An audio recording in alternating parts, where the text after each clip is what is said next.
இன்றைக்கி நம்ம டெரஸ் கார்டன்லேருந்து ஃப்ரெஷ்ஷாக பறித்த முள்ளங்கியை வச்சு கமகமன்னு முள்ளங்கி சாம்பார் எப்படி ரெடி பண்ணுறது தான் இப்போ நம்ம பார்க்க போகிறோம். இந்த முள்ளங்கி சாம்பார் ரெடி பண்ணுறதுக்கு நான் அரை கப் துவரம்பருப்பை தண்ணியில் ஒரு தடவை நல்லா கழுவிட்டு அரை மணி நேரம் ஊற வச்சுருக்கேன். இப்போ அந்த துவரம்பருப்பை நம்ம குக்கரில் சேர்த்து வேகிறதுக்கு தேவையான அளவு தண்ணி ஊற்றிக்கலாம். இந்த அரை கப் துவரம்பருப்புங்கிறது 4 பேர்லேருந்து 5 பேர் வரைக்கும் சாப்பிட்றதுக்கு கரெக்டாக இருக்கும். இப்போ இது கூட 1/4 டீஸ்பூன் அளவுக்கு நம்ம மஞ்சள் தூள் சேர்த்துக்கணும். கொஞ்சமாக பெருங்காயத்தூள் சேர்த்துக்கலாம். ஒரு மூடி போட்டு வெயிட் போட்டு 4லேருந்து 5 விசில் வர்ற வரைக்கும் நம்ம வேக வச்சுக்கணும். நீங்கள் பருப்பை ஊற வைக்கல அப்படின்னா கூட 2 விசில் வச்சுக்கோங்க. பருப்பு வேகிறதுக்குள்ள இப்போ நம்ம கார்டன்லேருந்து ஃப்ரெஷ்ஷாக முள்ளங்கியை பறிச்சுட்டு வந்துடலாம். நான் இந்த முள்ளங்கி சாம்பாருக்கு 4 முள்ளங்கி பறித்து எடுத்துக்கிறேன். இப்போ முள்ளங்கியை தண்ணியில் நல்லா கழுவிட்டு அதனோட தோலெல்லாம் சீவிட்டு இந்த மாதிரி கொஞ்சம் கனமாக நம்ம கட் பண்ணி எடுத்துக்கணும். ரொம்ப மெல்லிசாலாம் நம்ம கட் பண்ணிடக்கூடாது.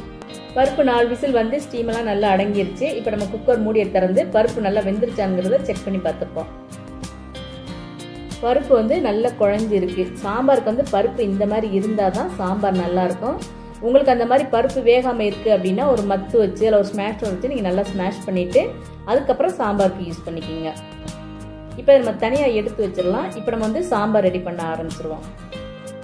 அதுக்கு ஒரு கடாயில் 3 டீஸ்பூன் அளவுக்கு நல்லெண்ணெய் அல்லது ரீஃபைண்ட் ஆயில் சேர்த்துக்குங்க. எண்ணெய் நல்லா சூடானதுக்கப்புறம் 1/2 டீஸ்பூன் கடுகு, 1/2 டீஸ்பூன் உளுந்தம்பருப்பு சேர்த்துக்கணும். கடுகு நல்லா இந்த மாதிரி பொரிஞ்சு வரும்போது 1 டீஸ்பூன் ஜீரகம் சேர்த்துக்கணும். சாம்பாருக்கு ரொம்ப வாசம் கொடுக்கறது இந்த ஜீரகம் தான். இப்போ ஜீரகம் நல்லா பொரிஞ்சு வரும்போது 1/4 டீஸ்பூன் வெந்தயம் சேர்த்துக்கணும். வெந்தயம் நல்லா பொன்னிறமாக வரும்போது 4லேருந்து 5 மிளகாத்தில் இந்த மாதிரி கிள்ளி சேர்த்துக்கணும். இப்போ 1/4 டீஸ்பூன் பெருங்காயத்தூள் சேர்த்துக்கணும். இப்போ இதெல்லாம் சேர்க்கும் போதே நம்ம அடுப்பை சிம்மில் வச்சு தான் சேர்த்துக்கணும். இல்லைன்னா பொரிஞ்சதெல்லாம் சீக்கிரம் கருக ஆரம்பிச்சிடும்.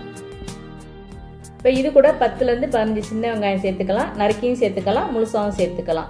அப்புறம் வாசத்துக்கு கொஞ்சமாக கருவேப்பிலை, அப்புறம் 2 பச்சை மிளகாயை இந்த மாதிரி 2-3 நறுக்கி சேர்த்துக்கணும். வெங்காயத்தை ரொம்ப நேரம்லாம் எண்ணெயில் வதக்கணுங்கிறது தேவை கிடையாது. 1 நிமிஷம் எண்ணெயில் வதங்கினா போதும். இப்போ இந்த டைம் நம்ம நறுக்கி எடுத்து வச்சுருக்க இந்த முள்ளங்கியை சேர்த்துக்கணும். முள்ளங்கியை சேர்த்து அதையும் எண்ணெயில் நல்லா வதக்கி எடுத்துக்கணும். முள்ளங்கியை எந்த அளவுக்கு நம்ம எண்ணெயில் நல்லா வதக்கி எடுத்துக்கிறோமோ அந்த அளவுக்கு சாம்பார் நல்லா வாசமாக இருக்கும். அந்த முள்ளங்கியோட ராஸ்மல் சாம்பாரில் கொஞ்சம் கூட தெரியாது. முள்ளங்கியை வதக்க ஆரம்பிக்கும் போதே நம்ம அடுப்பு மீடியம் ஃப்ளேமில் வச்சுக்கலாம். பாருங்கள், முள்ளங்கி இந்த மாதிரி கண்ணாடி பதம் வர வரைக்கும் நம்ம எண்ணெயில் நல்லா வதக்கி எடுத்துக்கணும். இப்போ இது கூட நம்ம 2 மீடியம் சைஸ் தக்காளியை பொடியாக நறுக்கி சேர்த்துக்கலாம். சாம்பாருக்கு புளி அதிகமாக சேர்க்குறோட தக்காளி கொஞ்சம் அதிகமாக சேர்த்துக்கிட்டோம்னா சாம்பார் நல்லா இருக்கும். இப்போ தக்காளியை சேர்த்து 1 நிமிஷத்துலேருந்து 2 நிமிஷம் வரைக்கும் நல்லா வதக்கி எடுத்துக்கலாம். இப்போ அதுக்கப்புறம் அந்த சாம்பாருக்கு தேவையான அளவு நம்ம உப்பு சேர்த்துக்கணும். நான் கல் உப்பு சேர்த்துக்கிறேன். இப்போ இதையும் சேர்த்து நல்லா கலந்து விட்டுக்கணும். இப்போ நல்லா இந்த மாதிரி கலந்து விட்டதுக்கப்புறம் நம்ம வேக வச்சு எடுத்து வச்சுருக்க அந்த துவரம் பருப்பு இதில் சேர்த்துக்கலாம். துவரம் பருப்பை சேர்த்து நல்லா இந்த மாதிரி கலந்து விட்டதுக்கப்புறம் இப்போ ஒரு சின்ன நெல்லிக்காய் அளவு புளியை தண்ணியில் நல்லா ஊற வச்சு அந்த புளி கரைசல் இதில் சேர்த்துக்கணும். புளி இதுக்கு அதிகமாக சேர்த்துடாதீங்க. புளி அதிகமாக சேர்த்திங்கன்னா சாம்பார் புளிக்குழம்பு மாதிரி ஆயிரும். இப்போ புளியை சேர்த்ததுக்கப்புறம் நம்ம சாம்பாருக்கு தேவையான அளவு தண்ணி சேர்த்துக்கணும். நான் 2 கப் தண்ணி சேர்த்துக்கிறேன்.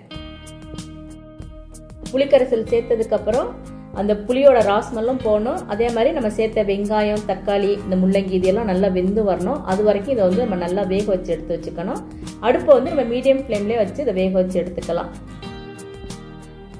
காயும் வெங்காயமும் நல்லா வெந்துருச்சா நம்ம செக் பண்ணி பார்த்ததுக்கப்புறம் இப்போ நம்ம சாம்பார் பொடியை சேர்த்துக்கணும். நான் 4 டீஸ்பூன் அளவுக்கு சாம்பார் பொடி சேர்த்துக்கிறேன். நீங்கள் அப்படியே கடையில் வாங்கின சாம்பார் பொடி சேர்க்குறீங்கன்னா அளவு கொஞ்சம் குறைச்சி சேர்த்துக்குங்க. அது கொஞ்சம் காரமாக இருக்கும். இது கூட 1/2 டீஸ்பூன் மஞ்சள் தூள் சேர்த்து இதையும் நல்லா கலந்து விட்டுக்கலாம். சாம்பார் பொடி சேர்த்த உடனே கண்ணினால நல்லா கலந்து விட்டுறணும். இல்லைன்னா சாம்பார் பொடி அங்கங்கே கட்டிப்பட்ட மாதிரி ஆயிரும். அப்படி இல்லைன்னா நீங்கள் சாம்பார் பொடியை ஒரு கிண்ணத்தில் தண்ணி விட்டு கலந்தும் இதில் ஊற்றிக்கலாம். சாம்பார் பொடி சேர்த்த உடனேயே சாம்பார் நல்லா கெட்டி கொடுக்க ஆரம்பிச்சிடும். இந்த டைம் நீங்கள் உப்பு காரம் எல்லாம் செக் பண்ணி பார்த்துக்கலாம். உங்களுக்கு சாம்பார் ரொம்ப கெட்டியாக இருக்க மாதிரி தோணுச்சுன்னா கூட கொஞ்சம் தண்ணி சேர்த்துக்கலாம். சாம்பார் கொஞ்சம் தண்ணியாக இருக்க மாதிரி நீங்கள் ஃபீல் பண்ணிங்கன்னா கூட 1/2 டீஸ்பூன் சாம்பார் பொடி சேர்த்துக்குங்க. இந்த மாதிரி நீங்கள் பேலன்ஸ் பண்ணிட்டாவே உங்களோட சாம்பார் சூப்பராக இருக்கும். சாம்பார் பொடியை சேர்த்து நல்லா கலந்து விட்டதுக்கப்புறம் ஒரு 2-3 கொதி வந்ததுக்கப்புறம் அடுப்பை ஆஃப் பண்ணிடுங்க. கடைசியாக பொடியாக இருக்குன்னா கொத்தமல்லி தலையை தூவி விட்டுறணும். அவ்வளோதான், கமன்னு முள்ளங்கி வாசத்தோட முள்ளங்கி சாம்பார் இப்போ ரெடி ஆயிருச்சு. இன்றைக்கே நீங்கள் இந்த முள்ளங்கியை வச்சு முள்ளங்கி சாம்பார் செஞ்சு பாருங்கள். இந்த வீடியோ உங்களுக்கு பிடிச்சிருந்தேன்னா லைக் பண்ணுங்கள். அதே மாதிரி உங்கள் ஃப்ரெண்ட்ஸுக்கும் மற்றவங்களுக்கும் ஷேர் பண்ணி விடுங்க. மறக்காமல் நம்மளோட கார்டன் அண்ட் ஹெல்த் சேனலை சப்ஸ்கிரைப் பண்ணிடுங்க. தேங்க்ஸ் ஃபார் வாட்சிங்.